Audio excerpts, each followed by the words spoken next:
उन किताबों को पकड़े पकड़े मैं अपने ख्यालात की दुनिया में गुम काफी देर तक वहां खड़ा रहा। जब फिजा में खनकी का एहसास बढ़ने लगा तो मैं वहां से आहिस्ता आहिस्ता वापस चल दिया।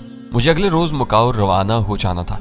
फिर वहां से शमसा चुई का मरकजी इलाका भी बहुत करीब था, इसलिए मैंने कहीं दूर जाने के बजाय रोड पे वाक़ ओमनी हांगकांग होटल का रास्ता ले लिया।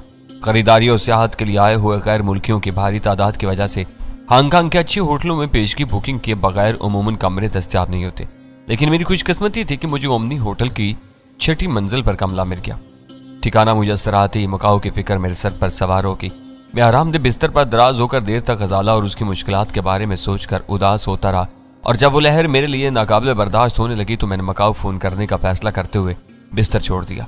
जिस तरह मजनू को लैला की तरह सगे लीला भी अजीज था, इसी तरह मुझे गजाला के हवाले से क्वांग फू की सेक्रेटरी से कुछ उनसीयत सी हो चली थी।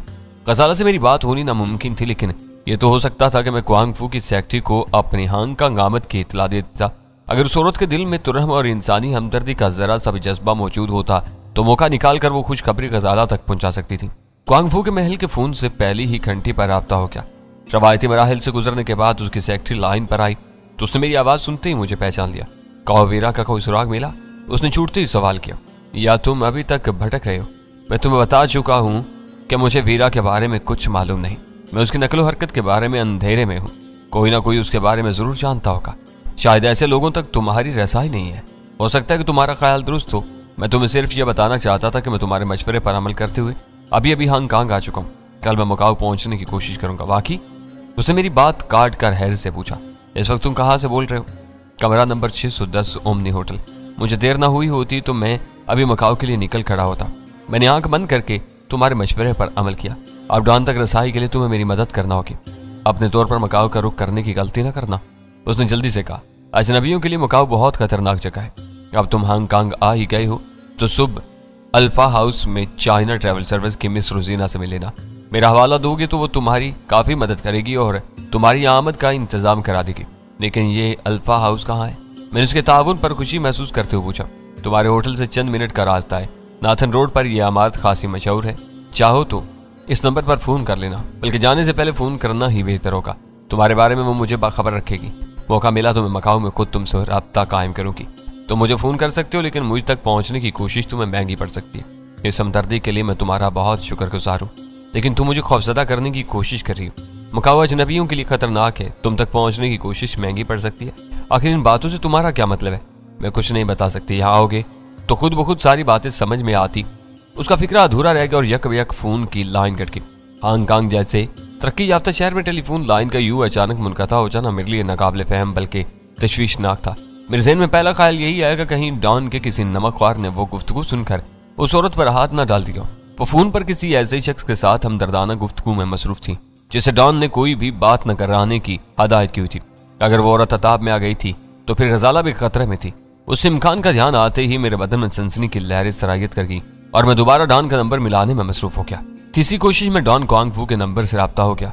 उस खसूसी नंबर पर डॉन के अमकाना हिफाजती निज़ाम से मफर मुमकिन नहीं था।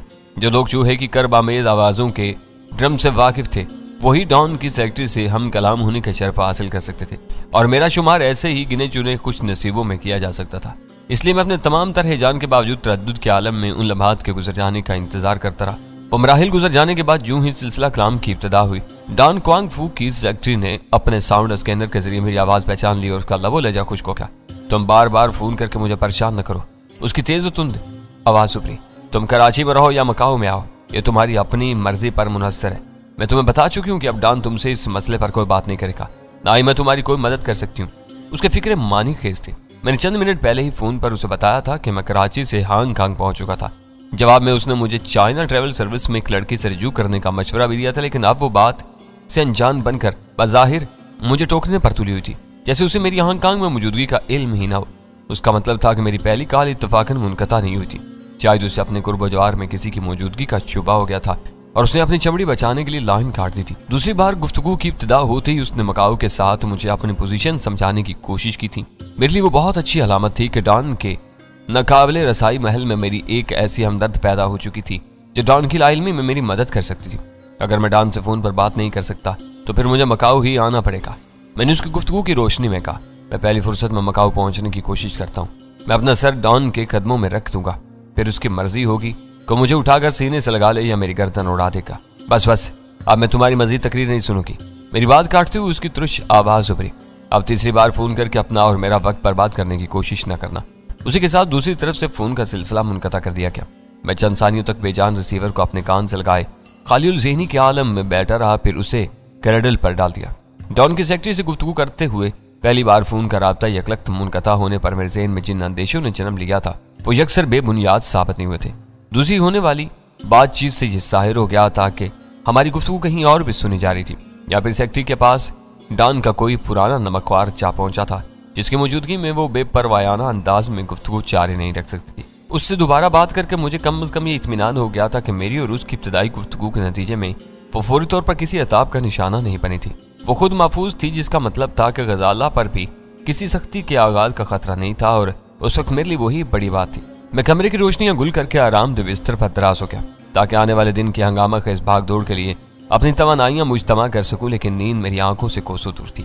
कभी गजाला और सुल्तान शाह के बारे में वसवसे सर उभार रहे थे तो कभी कराची के पेचीदा सूरत हाल मेरे जहन पर मुसल्लत हो जाती थी।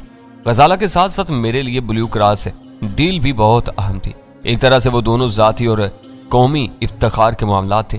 गजाला के तहफ़्फ़ुज़ बल्कि हसूल के लिए मैंने पाकिस्तान से हांगकांग की तरफ दौड़ लगा दी थी, और ब्लू क्रॉस डील की हिफाजत के लिए वीरा को शीशे में उतार कर ईरान जाने पर आमादा कर लिया था। और स्पेशल टास्क फोर्स के मकामी सरबराह जफर के जरिए मुझे मालूम हो चुका था कि वीरा ने अपना मिशन बहुत खूबसूरती के साथ पूरा कर लिया था, और महज एक ट्रक की कुर्बानी देकर एटमी आलात और साजो सामान की पूरी खेप को पाकिस्तान की सरहदों में दाखिल होने का मौका फराम कर दिया था। उसके बाद माफिया के डॉन नेशिकाओ के अज़ाइम की बारी आती थी।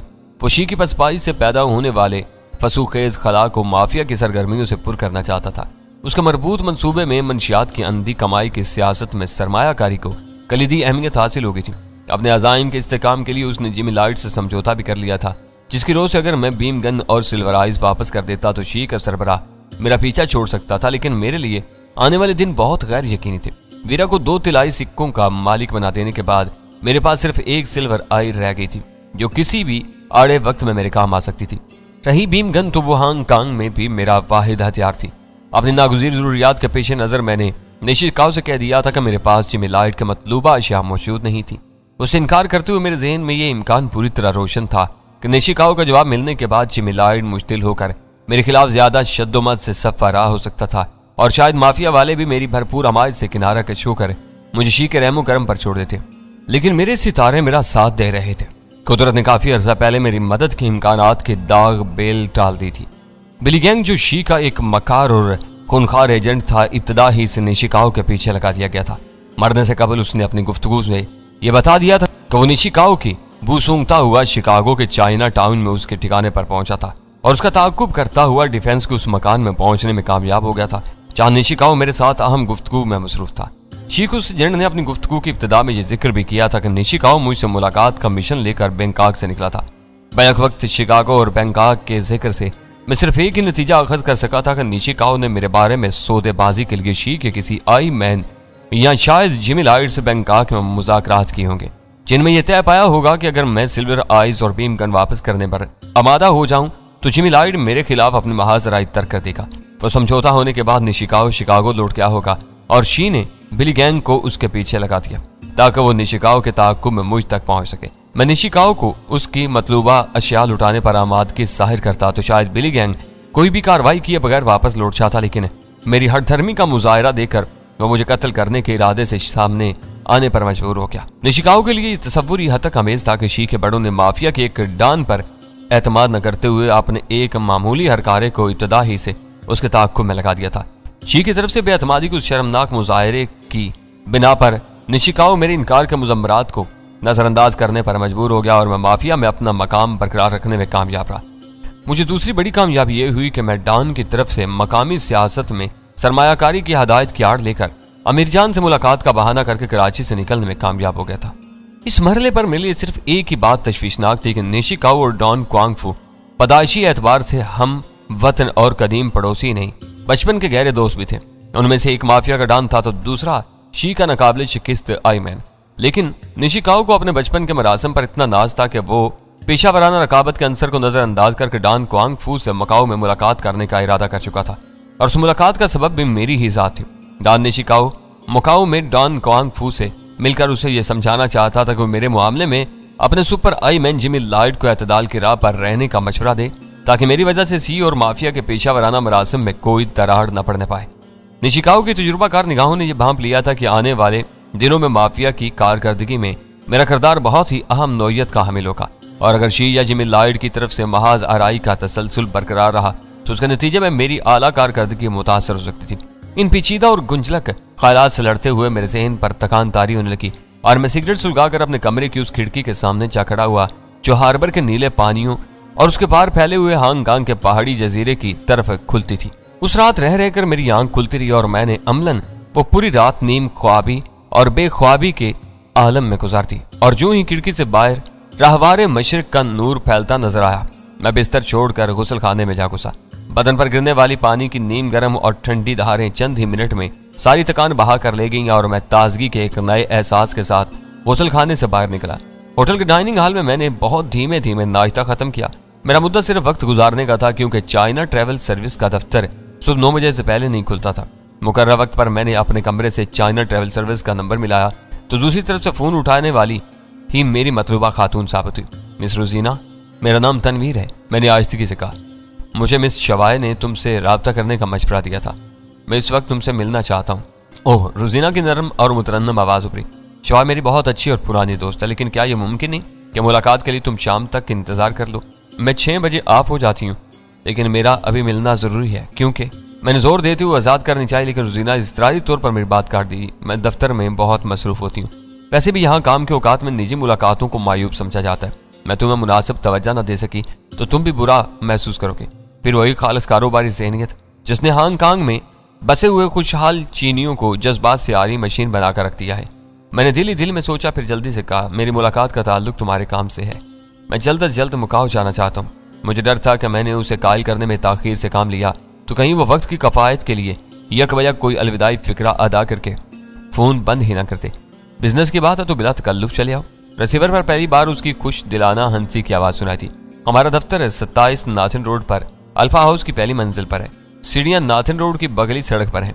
हमारा बड़ा सा बोर्ड दूर ही से नुमाया नजर आता है। ठीक है, मैं आ रहा हूँ। ओमनी होटल से तुम्हारे दफ्तर आने में मुझे बमुश्किल चंद मिनट लगेंगे। मैंने उसके बदले हुए रवैये पर मुसरत के साथ कहा और फोन बंद कर दिया। नाथिन रोड शमसाचुई की शहर कही जा सकती थी, जहाँ सड़क के दोनों तरफ दुनिया भर की अशियाताई से लदी हुई दुकानें गलियों में दूर दूर तक फैली हुई थी। उसी सड़क पर चिंग सेंटर नामी वो 2 मंजिला इमारत और मार्केट थी, जो पाकिस्तानियों और हिंदुस्तान का गढ़ समझी जाती है, क्योंकि वहाँ तमाम तर दुकानें उन्हीं अकवाम के लोगों की मलकियत हैं जिनमें गलबा भारतीयों का है। मेरा ख्याल था कि मैं वहाँ पहुँचने के बाद आसानी के साथ अल्फा हाउस तलाश कर सकता था, लेकिन होटल से उतरने के बाद मैंने इरादा बदल दिया। तलाश में वक्त ज़ाया होने की सूरत में मुझे रोजीना के सामने शर्मिंदगी का सामना हो सकता था, इसलिए मैंने करीब ही से गुजरती हुई सुर्ख टैक्सी रोक ली जो टोयोटा क्राउन थी। पाकिस्तान में पजारो, मर्सिडीज और अकार्ड के साथ ही टोयोटा क्राउन भी तबका उमरा की पसंदीदा गाड़ियों में शुमार की जाती है। हांगकांग की सड़कों पर इसे टैक्सी की सूरत में रवा देखकर उस तस्वुर को खासी ठेस लगती है। मीटर गिरते बराह रास्त हांगकांग डॉलर की रकम सामने आ गई, जो खासी तशवीशनाक थी, लेकिन फौरन ही दरवाजे की अंदरूनी समत में चस्पा सुर्ख इबारत बंद नजर पड़ी तो मालूम हुआ कि उस मुल्क के दोनों हिस्सों में कलील फासलों के पेश नजर टैक्सियों का कम से कम किराया $9 मुकर्रर था, जो 3 किलोमीटर तक के लिए था। उससे आगे फी किलोमीटर $3 की शरह से इजाफा होता रहता था। मुसाफिर के सामान के लिए $4 फी अदद की शरह मुकर्रर थी। इस तरह परिंदों के लिए भी शरह मुकर्रर थी। हार्बर के पार जाने के लिए मीटर से $20 फाजल अदा करने जरूरी थी, क्योंकि जेर जमीन समंदरी सुरंग इस्तेमाल करने के लिए $10 एक तरफा टूल टैक्स अदा करना होता था। मैं टैक्सी में चस्पा उस मालूमाती पोस्टर को पूरी तरह पढ़ने भी न पाया था कि टैक्सी एक झटके से रुकी। उसके पीछे आने वाला ट्रैफिक किसी बेताबी का मुजाहरा किए बगैर थम गया। मैंने जल्दी से उस $1 का नोट ड्राइवर को थमाया। उसने सरसरी अंदाज में नोट अपनी पेशानी तक ले जाकर मुझे आगाह किया कि $9 किराए के अलावा उसने बकिया $1 को टिप्त सफर कर लिया था। आखिरकार मैं चाइना ट्रैवल के दफ्तर पहुंचकर मुहाफिज की तरफ बढ़ा। वो कुर्सी पर दराज बाएं हाथ से मुसलसल अपने रुखसार खुजाने में मसरूफ था। अपने सामने किसी की मौजूदगी महसूस करके उसने नींवा आंखों से मेरी तरफ देखा और मेरे मुंह खोलने से पहले ही काउंटर की तरफ इशारा करते बोला, नंबर की पर्ची ले लो, मुझे मिस रोजीना से मिलना है। मैंने अभी अभी उससे फोन पर वक्त लिया है, तो मेरा इंतजार कर रही होगी। मैंने अपनी खोपड़ी पर काबू रखते हुए नरमी से उसे समझाना चाहा। मेरी बात सुनकर उसकी आंखों में तमस्कर अमेज चमक पैदा होगी और वो बेपरवाही के साथ बोला, यहाँ कोई किसी को वक्त नहीं देता, पर्ची लेकर अपनी बारी का इंतजार करो। उससे उलझना बेसूद था। मैंने खाली काउंटर से नंबर की पर्ची उठा ली जिस पर 21वां नंबर दर्ज था। उस गड्डी में सारे नंबर तरतीब तार लगे हुए थे। कुर्सी संभालने के बाद जब मुझे माइक्रोफोन पर 15 नंबर की गूंज सुनाई थी तो उस दफ्तर का निजाम मेरी समझ में आने लगा। एलनुमा काउंटर के पीछे छत के साथ एक इलेक्ट्रॉनिक बोर्ड लटक रहा था और उसी के नीचे एक लड़की माइक संभाले ऐलान कर रही थी। उसके ऐलान करते ही इलेक्ट्रॉनिक बोर्ड पर 14 की जगह 15 नंबर ने ले ली। उस वक्त तक काउंटर के सामने से एक अधेड़ उम्र औरत उठ चुकी थी और 15 नंबर वाला लंबा तिरंगा अमरीकी अपना बैग संभाल कर खाली काउंटर की तरफ बढ़ गया था। गोया वहां इंतजार करने वालों को हर वक्त ये मालूम रहता था कि मुलाकातों में कौन सा नंबर चल रहा है। काउंटर खाली होते ही अगले नंबर को पुकार लिया जाता था। यह तरीकाकार बहुत सीधा साधा और बेजरस था, लेकिन एक निजी कारोबारी इदारे के बजाय किसी सरकारी या सफारती मरकज के लिए ज्यादा मौजू नजर आता था। मैंने गैर इरादी तौर पर सिगरेट सुलगाने का इरादा किया तो वहां तंबाकू नोशी की ममानत की कई अलामात नजर आईं। मैंने देखा कि पूरे दफ्तर में कोई भी सिगरेट नहीं पी रहा था और ना ही वहां एश ट्रे की किस्म की कोई चीज नजर आ रही थी। मसरूफियत और काम की तकसीम का यह आलम था कि माइक वाले लड़के 15 नंबर का ऐलान करने के बाद अपने सामने रखे हुए कागजात के पुलंदे को निपटाने में मसरूफ हो चुकी थी। मेरा नंबर आया तो काउंटर पर एक नौजवान अपने होंठों पर कारोबारी मुस्कुराहट सजाए मेरा इस्तकबाल करने के लिए तैयार था। उसने अदब एहतराम से मुझे खाली कुर्सी पर बैठने के लिए कहा और फिर सवालिया अंदाज में मेरी आंखों में आंखें डालती। मुझे मिस्टर रुजीना से मिलना है। मैंने उसे घूरते हुए खुश्क लहजे में कहा, बिजनेस? उसने ताई तलब लहजे में सवाल किया और मेरे इकरार पर फौरन ही रुजीना को आवाज दे दी। वो उससे तीसरी नशिस्त पर किसी गाहक के साथ गुफ्तगू में मसरूफ थी। उन दोनों ने अपनी जगह छोड़े बगैर चीनी जुबान में चंद फिक्रों का तबादला किया। फिर मेरा मेजबान मुस्कुराते हुए बोला, तुम तीसरे काउंटर पर चले जाओ, लेकिन वहां तो कुर्सी खाली नहीं है। मैंने झुककर उधर देखते हुए कहा, तुम जाओ, रुजीना उससे शरीफ आदमी को मेरे पास भेज रही है। वो बोला। उस वक्त मेरी तपी हुई खोपड़ी हर बात का मनफी मफहूम अखाज करने पर तुली हुई थी। मुझे महसूस हुआ जैसे उसने रुजीना के पास बैठे हुए शख्स को शरीफ आदमी करार देकर मुझे रजील आदमी कहा। मैं उसे उलझने का खतरा मोल नहीं ले सकता था, इसलिए अपने दिल का गुबार निकालने के लिए मैं उसे उर्दू में एक गाली देता हुआ वहां से उठ गया। वाह, दिल खुश हो गया। उर्दू में कहे गए उन अल्फाज पर मैं बुरी तरह चौंक पड़ा। फिर मुझे वो शख्स नजर आ गया जो अपनी बारी के इंतजार में गोद में एक नक्शा फैलाए बैठा था। परदेश में अपनी जुबान और वो भी गाली की सूरत में सुनकर दिल निहाल हो गया। मुझसे निगाहें चार होने पर वो अपनी जगह से उठते हुए खुश दिली के साथ बोला, साले अपने काम के पैसे लेते हैं लेकिन उस तरह पेश आ रहे हैं जैसे मुफ्त खिदमतें खल्क कर रहे हो। मैंने अपने दिल का गुबार मजीद हल्का करते हुए कहा और हंसता हुआ वापस बैठ गया।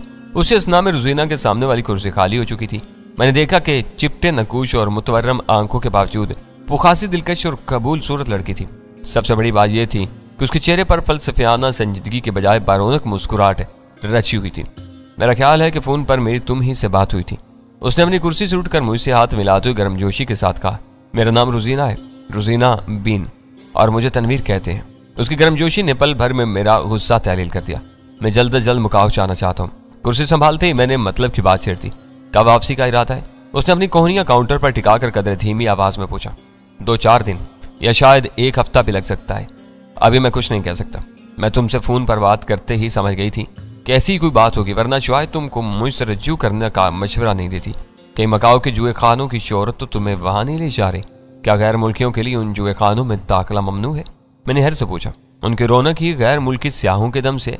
बात सिर्फ इतनी सी है कि लंबी रकमें जीतने वाले जवारी मकाओ से बहुत कम सही सलामत वापस आते हैं। तो क्या वहां लाकानूनियत इतनी ज्यादा है कि नौबत कत्लो गारत गिरी तक आ गई है? अव्वल तो वहां कभी भी कानून की बहुत ज्यादा बालादस्ती नहीं रही। सारा अमनो अमान इसलिए नजर आता है कि उसमें मकाओ के बदमाशों का मफाद है। वहां हर वक्त दंगा फसाद होने लगे तो लखपति जवारी उधर का रुख भी नहीं करेंगे। बस जीतने वाले को उनके एजेंट जोंकों की तरह घेर लेते हैं, फिर लड़कियां और शराब के चक्कर में उन्हें घेर घार कर अपने किसी लांच में ले जाते हैं।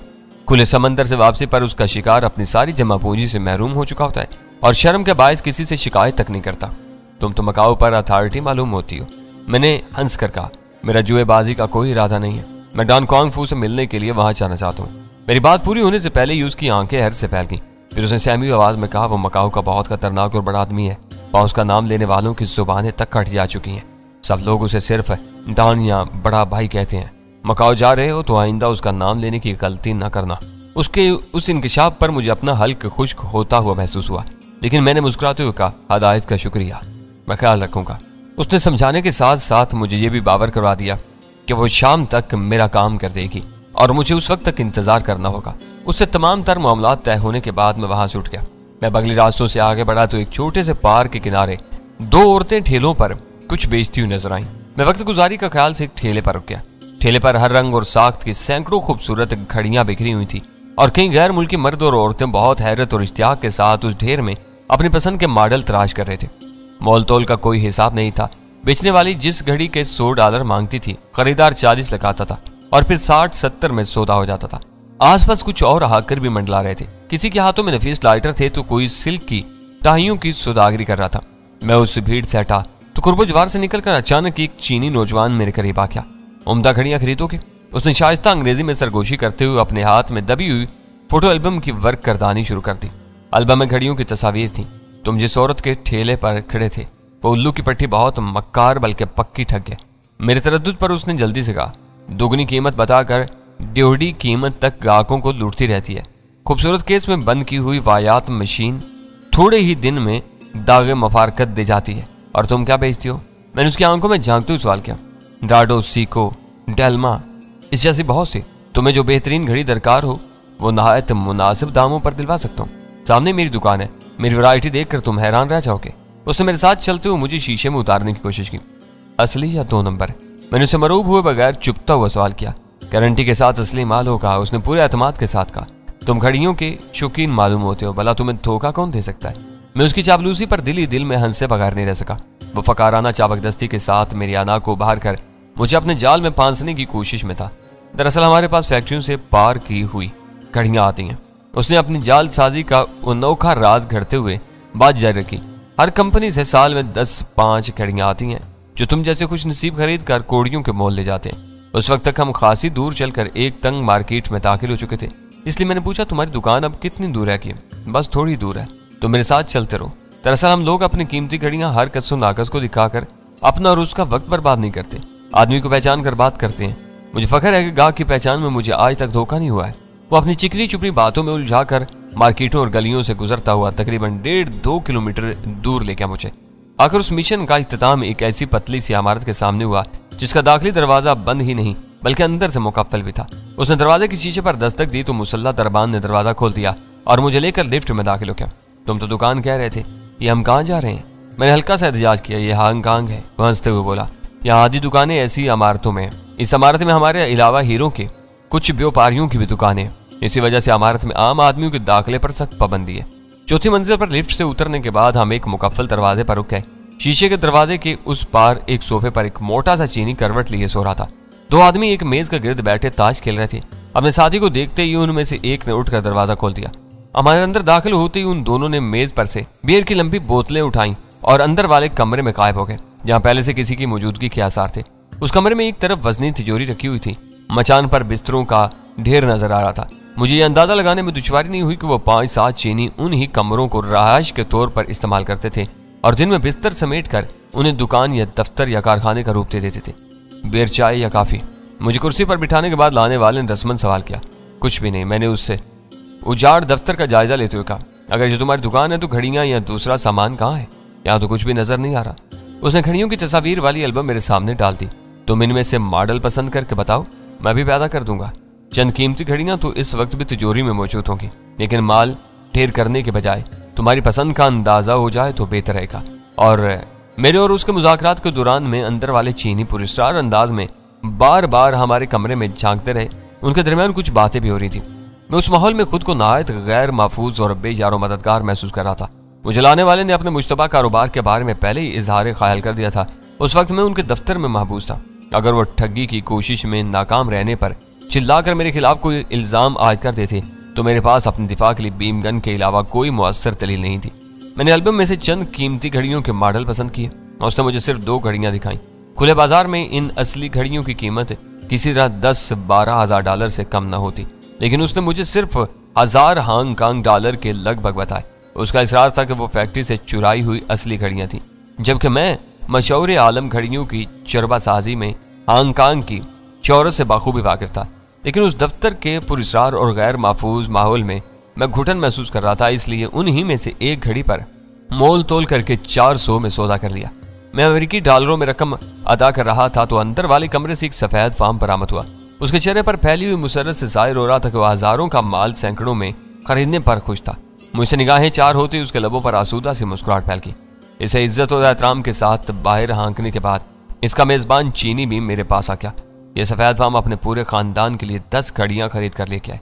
उसने आते ही मुझे फांसने वाले से कहा, अब अंदर सिर्फ 3 घड़ियां रह गई, बोलो। मेरे मेजबान ने डॉलरों की गिनती तर्क करके मुझसे कहा, 3 वो और 1 मेरे पास है, चाहो तो ये चारों भी ले लो, बहुत कम पैसों में दे दूंगा, मेरे पास इतनी रकम नहीं है। उन बनवाशों में अकेला रह जाने के एहसास के तहत मैंने अपनी कम मायगी का ऐलान जरूरी समझते हुए कहा। दोनों मायूसाना अंदाज में चाने उचका कर रह गए और डॉलर गिनने का अमल दोबारा शुरू हो गया। रसीद और गारंटी? मैंने रवाना होने से पहले सवाल किया। वो तमस्कराना अंदाज में हंसते हुए उठ गया। रसीद और गारंटी के साथ ये घड़ी 12,000 में बिकती है। चोरी के माल के लेन देन में ये नखरे कहाँ चलते हैं।